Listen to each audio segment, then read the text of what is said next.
آج روٹی پکی پکائی آپ کو مل گئی ہے اور آپ ملک کے اندر ڈاکٹر تو گڑیا بنے ہوئے ہیں، لیکن ڈاکٹر صاحب نہیں جانتے کہ حضرت شیخ الہند مولانا محمود حسن یہیں سے پڑھ کر کے نکلے تھے، جن کو مسٹر مسٹن یہ کہا کرتا تھا کہ اگر شیخ الہند کو جلا کر راکھ کر دیا جائے تو اس کی راکھ سے بھی انگریز کی دشمنی کی بو آئے گی۔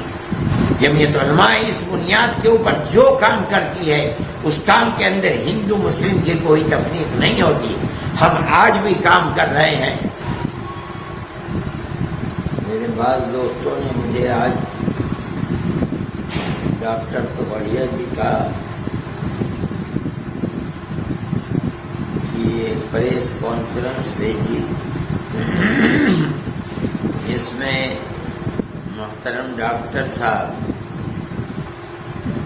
طالبان کے سلسلے میں یہ بتا رہے ہیں کہ تبلیغی جماعت ان کی ماں ہے، دارالعلوم دیوبند ان کا باپ ہے،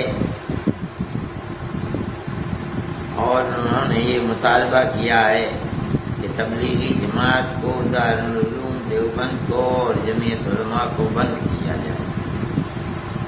یہ نہیں انہوں نے بتایا کہ جمعیت علماء ہند سے طالبان کا رشتہ کیا ہے، آیا جمعیت علماء ہند ان کا چچا ہے، تایا ہے، ماموں ہے، خالو ہے، کون ہے، یہ نہیں بتایا۔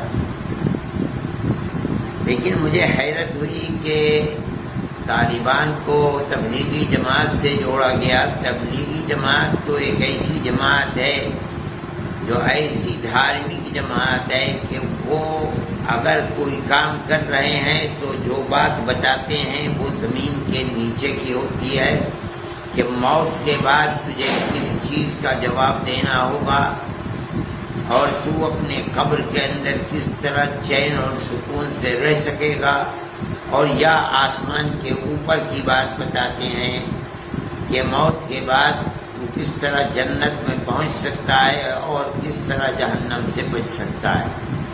باقی اس کے علاوہ انہیں کچھ بھی پتہ نہیں دنیا میں کیا ہو رہا ہے، اور نہ وہ اپنے آپ کو دنیا کے جھگڑے میں ڈالتے ہیں۔ طالبان سے ان کا رشتہ اور سنبندھ کیسے جوڑ دیا ڈاکٹر صاحب نے، مجھے حیرت ہوئی۔ دوسری بات یہ ہے کہ دارالعلوم دیوبند کو یہ کہتے ہیں کہ بند کر دیا جائے۔ میں یہ یقین کرتا ہوں کہ دارالعلوم دیوبند کی تاریخ سے ڈاکٹر صاحب بالکل ناواقف ہیں، انہیں کچھ پتہ نہیں ہے۔ میں بتاتا ہوں کہ دارالعلوم دیوبند تو سن 1866 میں جب بنا ہے، جب 1857 کا جہاد جس میں ہندو اور مسلمان دونوں شریک تھے اس میں ناکامی ہو گئی، اور خاص طور پر جو مسلمانوں کے مجاہد تھے اور جنگ کر رہے تھے غلامی کے خلاف، ان کو چن چن کر دلی کے اندر پھانسی دے دی گئی۔ 33,000 علماء کو دلی کے اندر قتل کیا گیا، اور لال قلعے سے لے کر کے جامع مسجد تک جو درخت تھے ان پر ان کو لٹکا دیا گیا۔ اس کے بعد دارالعلوم دیوبند کو بنایا گیا۔ دارالعلوم دیوبند کے بڑے بڑے سپوتوں نے لوہا لیا ہے انگریزی حکومت کا۔ ڈاکٹر صاحب نہیں جانتے کہ حضرت شیخ الہند مولانا محمود حسن یہیں سے پڑھ کر کے نکلے تھے، جن کو مسٹر مسٹن یہ کہا کرتا تھا کہ اگر شیخ الہند کو جلا کر راکھ کر دیا جائے تو اس کی راکھ سے بھی انگریز کی دشمنی کی بو آئے گی۔ وہ آدمی ایسا ہے کہ جو مالٹا کی جیل تک پہنچ گیا اور انگریز نے گرفتار کر کے ان کو 7 سمندر پار وہاں بھیج دیا۔ مالٹا کی جیل کے اندر شیخ الہند گئے اور 4 سال رہے۔ وہ دارالعلوم دیوبند سے پیدا ہوئے تھے۔ مالٹا کی جیل میں مولانا عزیر گل گئے، وہ دارالعلوم دیوبند سے پیدا ہوئے تھے۔ حکیم نصرت حسین غازی پور کے تھے، وہ گئے، وہ دارالعلوم دیوبند کے طالب علم تھے، اور ایسے طالب علم تھے کہ وہ وہیں مر گئے اور وہیں ان کی قبر ہے مالٹا کے اندر۔ ان سے انگریز نے کہا جب بیماری لمبی ہوئی کہ ہم آپ کو معاف کر دیں گے، آپ جائیں اپنے وطن میں۔ انہوں نے کہا کہ مجھے مرنا منظور ہے، اپنے وطن کی زندگی منظور نہیں ہے کہ میں انگریز سے معافی مانگ کر کے یہاں سے جاؤں۔ چنانچہ مر گئے اور وہیں دفن ہو گئے۔ مولانا مدنی دارالعلوم دیوبند کے فارغ ہیں، مالٹا کی جیل میں رہے۔ مولانا وحید احمد دیوبند کے فاضل ہیں، مالٹا کی جیل کے اندر رہے۔ یہ دارالعلوم دیوبند کا کردار ہے۔ دارالعلوم دیوبند نے جن لوگوں کو پیدا کیا ہے، انہوں نے ملک کی آزادی کے لیے اپنے آپ کو قربان کر دیا ہے۔ میں ڈاکٹر صاحب سے پوچھتا ہوں کہ آپ دارالعلوم دیوبند کو بند کرانا چاہتے ہو، یہ تو بتاؤ کہ آپ نے اس ملک کی آزادی کے لیے اور انگریز کی غلامی کی زنجیروں کو توڑنے کے لیے کیا کردار ادا کیا ہے، اور آپ کے پوروجوں نے کیا کردار ادا کیا ہے۔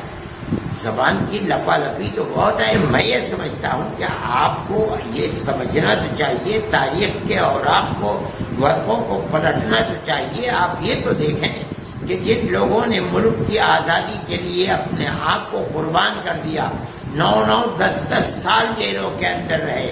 مولانا مدنی سہارنپور کی جیل میں رہے، مالٹا کی جیل میں رہے، مراد آباد کی جیل میں رہے، بریلی کی جیل میں رہے، نینی جیل الہ آباد میں رہے، سابرمتی جیل میں رہے، مولانا حفظ الرحمان جیلوں میں رہے۔ یہ سب کون تھے؟ یہ وہی تھے جن کو دارالعلوم دیوبند نے پیدا کیا تھا۔ آپ کوئی مثال پیش کریں، آپ یہ بتائیں کہ آپ نے کیا ملک کی آزادی کے لیے قربانی دی ہے۔ آزاد ملک آپ کو مل گیا اور آپ کو آگے بڑھا دیا گیا، آپ آگے بڑھ کر کے یہ بات کر رہے ہیں، مگر یہ بات حقیقت کے خلاف ہے۔ جمعیت علماء ہند، آپ نے یہ نہیں بتایا کہ طالبان کا رشتہ جمعیت علماء ہند سے کیا ہے۔ مولانا مدنی جمعیت علماء کے صدر تھے، تقریباً 10 سال انگریز کی جیل کے اندر رہے اور جمعیت علماء کے صدر۔ آج بھی جمعیت علماء کا ایک کردار ہے، اور وہ یہ ہے کہ جمعیت علماء مذہب کی بنیاد پر 2 قومی نظریے کو نہیں مانتی، غلط ہے۔ اس ملک کے سب بسنے والے ایک ہی قوم ہیں۔ جمعیت علماء اس بنیاد کے اوپر جو کام کرتی ہے، اس کام کے اندر ہندو مسلم کی کوئی تفریق نہیں ہوتی۔ ہم آج بھی کام کر رہے ہیں۔ ہم نے کیرلا کے اندر کام کیا، ایک مکان 4 لاکھ روپئے کا بنا ہے۔ ہم نے ان مکانوں کے اندر کچھ نہیں دیکھا۔ ہندو ہے تو اس کو مکان بنا کر کے دیا، عیسائی ہے تو اس کو مکان بنا کر کے دیا، مسلمان ہے تو اس کو مکان بنا کر کے دیا۔ ڈاکٹر صاحب محترم، آپ ثابت کریں کہ آپ نے پیڑت ہندوؤں کے لیے کام کیا ہے تو کئی مسلمان پیڑت مسلمانوں کے لیے کام کیا ہے؟ آپ نہیں پیش کر سکتے۔ ہم آج بھی کام کر رہے ہیں۔ آپ کا یہ بیان بمبئی کے لیے، ہم بمبئی کے اندر کام کر رہے ہیں، کوکن کے علاقے کے اندر۔ آپ نہیں سمجھتے ہیں ہم نے کتنا کام مسلمانوں کے لیے کیا ہے اور کتنا کام ہندوؤں کے لیے کیا ہے۔ ہمارے یہاں کوئی تفریق نہیں۔ ہم نے 33 مکان ہیں جن مکانوں کو ہمیں مکمل بنا کر کے دیا۔ میں آپ سے کہتا ہوں کہ اس کے اندر سے 15 مکان غیر مسلموں کے ہیں جن کے اندر ہم بنا کر دے رہے ہیں۔ اس کے اندر 1-2 مکان مرمت کے بھی ہیں، باقی ہم پورے مکان بنا کر کے دے رہے ہیں۔ ایک مکان کے اوپر خرچ 3.5 سے لے کر کے 4 لاکھ روپئے تک ہے۔ ہمارے نزدیک سب ایک قوم ہے، 2 قومیں نہیں ہیں۔ یہ آپ کا نظریہ ہے، ہمارا نظریہ تو ایک ہی ہے۔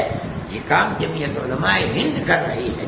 آپ یہ چاہتے ہیں کہ اس دروازے کو بند کیا جائے، تو آپ یہ بتائیے کہ کام کرنے کا طریقہ کیا ہے۔ آپ مجھے یہ بتائیے اور آپ میڈیا کے اندر بولیے کہ آپ نے کتنے کام کیے ہیں جس کے اندر پریشان حال اور پیڑت ہندوؤں کی آپ نے مدد کی ہے تو مسلمانوں کی بھی مدد کیا، آپ بتائیں، پھر اس کے بعد کہیں کہ جمعیت علماء کے دروازے کو بند کر دیا جائے۔ میں یہ سمجھتا ہوں کہ آپ کو تاریخ پڑھنی چاہیے، سمجھنی چاہیے۔ سب کو ایک ہی لاٹھی سے نہیں یہاں کہا جا سکتا۔ آپ جو بات کہیں، آپ ایک ذمہ دار آدمی ہیں، اس کے بعد آپ یہ بات کہیں۔ جن چیزوں کو، جن اداروں کو آپ بند کرنا چاہتے ہیں، یہ ادارے تو ہندوستان کی جان ہیں اور صحیح رخ کو پیش کر رہے ہیں۔ میں نہیں مانتا کہ کسی مذہب کا ماننے والا اس نفرت کی سیاست کو قبول کرے گا۔ جو کر رہا ہے وہ کسی مذہب سے تعلق نہیں رکھتا، ایک غلط بات کر رہا ہے۔ میں یہ سمجھتا ہوں کہ آپ کو سمجھ بوجھ کر بات کرنی چاہیے، غلط بات اپنی زبان سے نہ نکالنی چاہیے۔ میرے دل میں آپ کی قدر ہے، آپ ایک محترم آدمی ہیں۔ مجھے تکلیف ہوئی کہ آپ جیسے آدمی شہرت یافتہ آدمی ایسی بات کرے، میں اس بات کو غلط سمجھتا ہوں۔ میں نے آپ کا ایک دوسرا ویڈیو بھی سنا تھا، ایک صاحب نے مجھے سکھلایا، جب موہن بھاگوت جی نے آسام کے اندر یہ کہا کہ ملک کے اندر کوئی تفریق نہیں ہے، ہندو اور مسلمان سب ایک دوسرے سے ملے ہوئے ہیں، ان کے رگوں کے اندر جو خون دوڑ رہا ہے وہ ایک ہی خون ہے، کوئی تفریق نہیں ہے۔ اس کے اوپر آپ موہن بھاگوت جی کے اوپر کتنا ناراض ہوئے۔ میں یہ سمجھتا ہوں کہ RSS کے سنچالک کی یہ بات بڑی بہترین بات تھی، اور وہ یہ سمجھ رہے ہیں کہ اس ملک کو زندہ کس طرح رکھا جا سکتا ہے اور اپنے اس ملک کے اندر امن و امان کی کس طرح پیدا ہو سکتا ہے۔ آپ نے ان کی ذات کے اوپر بھی کیچڑ اچھالی ہے۔ میں یہ سمجھتا ہوں کہ آپ کی یہ بات غلط ہے، اور جس رخ پر آپ چل رہے ہیں وہ رخ غلط ہے۔